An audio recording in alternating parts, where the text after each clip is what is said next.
Hello everyone and welcome back to my channel today. My name is Christian and today we are back with another concert review, the second for the week. This is the most concerts I've been to in a long while, so today we're here to talk about the show I went to on Saturday night.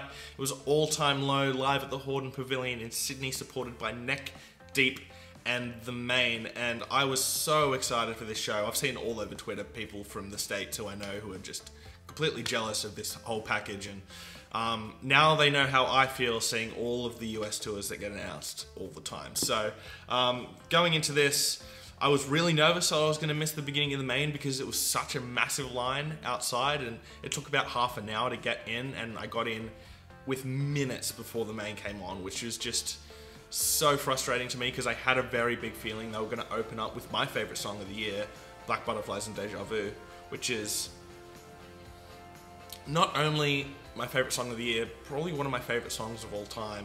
I love that song so much. If you've watched my review of the Maine's album, you know that. So going into it, the Maine were the first band to open up, and they played a 7-song set that was just great from start to finish. They nearly stole the entire night from both All Time Low and Neck Deep. They definitely stole it from Neck Deep, by the way. The Maine definitely should have been the main support for this show, but John was on fire as a frontman for this show. He just got everybody so pumped up. He's so good at interacting with a crowd, especially such a big crowd as what was there for that night. It was pretty sure it's an 8,000 cap venue at the Hordern Pavilion, and he made it feel like it was a 1,000 capacity club. So he put on a great show as a frontman, and the set list was just chosen so perfectly.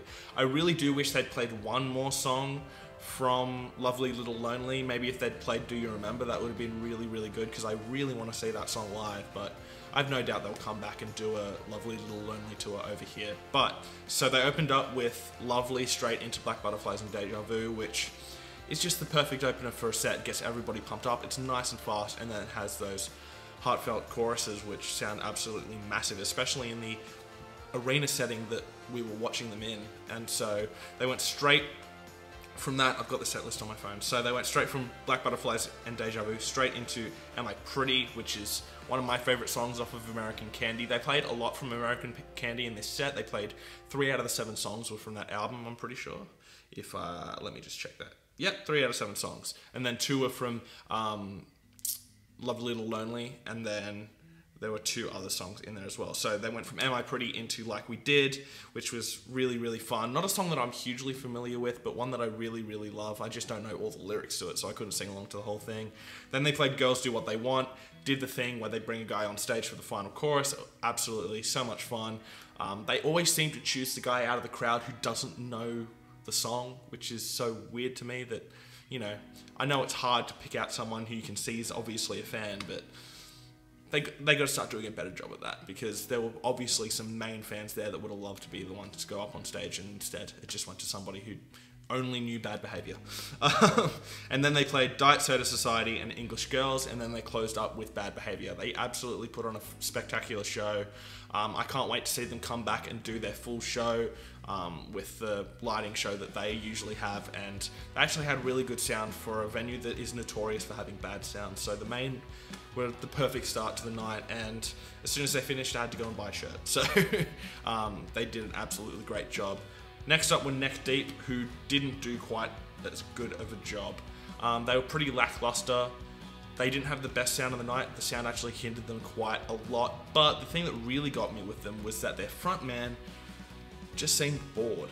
The 2 guitar players were running all around the stage being crazy and doing that pop punk thing, but their lead vocalist just looked like he didn't want to be there. He just didn't do anything to really bring the crowd into the show, just kind of sat at the mic stand and sung. So that was kind of disappointing. The highlight of that set was definitely December, but other than that, due to the sound, their songs just started to blend together a little bit.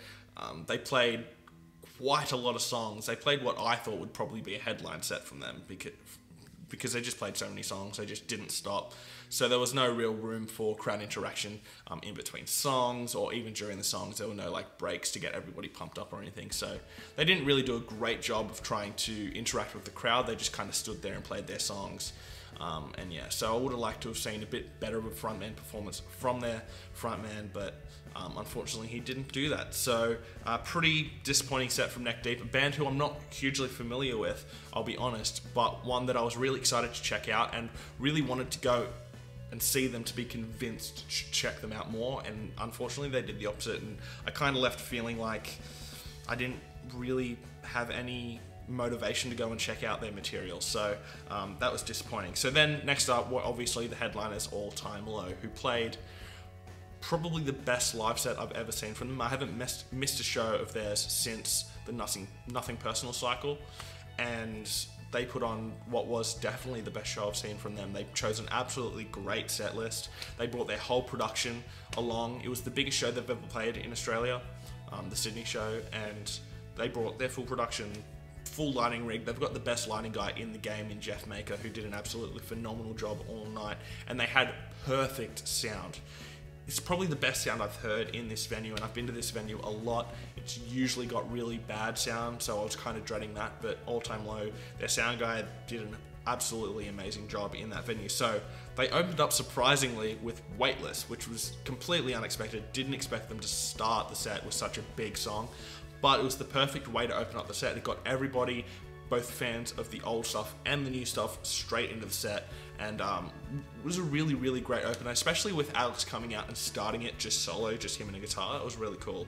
Then they went into Somewhere in Neverland, which is one of my favourite songs off of Don't Panic, and just an absolute banger. And then they went into Cinderblock Garden, which I was so glad that they played, because it's probably my second favourite song off of Future Hearts. I don't have many favourite songs from that record, so I'm glad they played one of my two favourites for this set, and they did a spectacular job with it. They didn't tour Future Hearts over in Australia, so I haven't been able to see any of the Future Hearts stuff live yet, so it was really good to see some of that be brought out, and especially Cinderblock Garden. Then they went to A Love Like War, obviously one of their biggest songs. They really started off just with banger after banger after banger, with just single after single. It was really, really great. Backseat Serenade was next up, which was awesome. Just a great song with a great chorus that everybody was singing along to. And then they played Life of the Party, which is the third single from their new record. I actually did check it out before I went to the show. Usually I only listen to 2 songs before a record comes out, but because I knew I was going to go see them and they were probably going to play it, I had to check it out, and it sounded so much bigger live than it does on the recording. And it had a lot more to do with rock music than it does in the recording. You could really hear the guitars come through, really heavy guitars coming through in the chorus, and I was worried that Alex wasn't going to be able to sing the chorus live because it is such a high chorus for him, and he absolutely nailed it. What can I say? I am now a really big fan of that song. I wasn't quite sure about it yet, but after listening to it live, I'm so excited for the record, and now that I can picture those songs in a live environment, I just really can't wait to hear them. Then they played Kids in the Dark, one of my favourites from Future Hearts once again. Something's Gotta Give, one of my, in the middle type songs from Future Hearts, but obviously a big single, so they had to play that. Then they played Last Young Renegade, my favourite single from the new record so far, and it sounded absolutely massive live. I checked out their version of it from the MTV Awards that they played last week, I think it was, and so I was so excited to see this song live, and they absolutely nailed it. Then they played Therapy, just Alex by himself, and then Missing You, which was probably one of my least favourites from Future Hearts, but live it was a good sing-along. And then they played the Lord cover, Green Light, that they did for BBC. Sounded absolutely great. They didn't do it with an acoustic guitar this time like they did on the BBC one. They played it full band, full electric, and it sounded huge. And then they played a rarity that they don't really play a lot. They haven't played it in any of the other sets that they've played in Australia so far, and they played Forget About It, which is one of my favourites from Dirty Work, and just an absolutely massive song. Was so excited to see them play that again. Haven't heard them play it since probably the Don't Panic tour, so that was really, really cool. And then they finished off the set with Dirty Laundry and Take Cover. Dirty Laundry sounded so much bigger live than I expected it to. It actually filled up the space.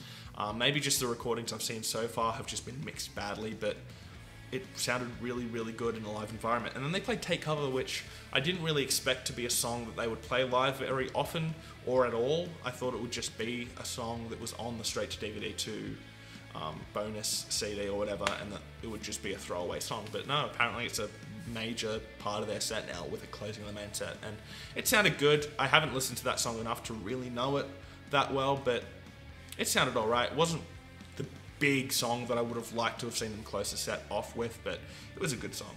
And then they came into the Encore. And I didn't think they were going to play this song for a while, but then they opened the Encore up with Lost in Stereo.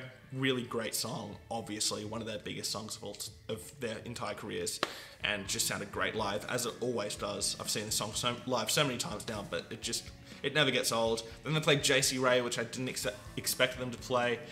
Another song they don't play very often. They don't really play anything from Put Up or Shut Up anymore, but they played that and it sounded awesome. And then they closed out the set with, of course, Dear Maria, Count Me In. So there were quite a few notable exceptions from the set that they didn't play. They didn't play Damned If I Do Ya. They didn't play Reckless and the Brave. They didn't play Time Bomb, which I was shocked by.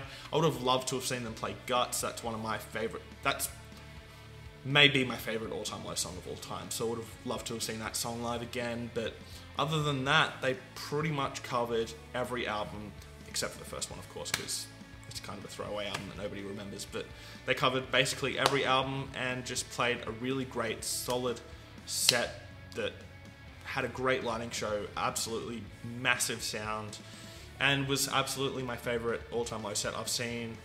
So glad to see them in big venues over here now. It's taken them so long to get into those big rooms over here, and it's very well deserved. So that's all I really have to say about it. Have you guys seen them on the Australian tour? If you're from Australia, if not, are you going to catch them on the Last Young Renegades tour? I would absolutely recommend it because they absolutely smashed it. The Maine were absolutely incredible. If you haven't seen them live yet, you absolutely have to do it, because watching that live set really solidified to me and moved their album to my #1 album of the year so far. So they're absolutely amazing live.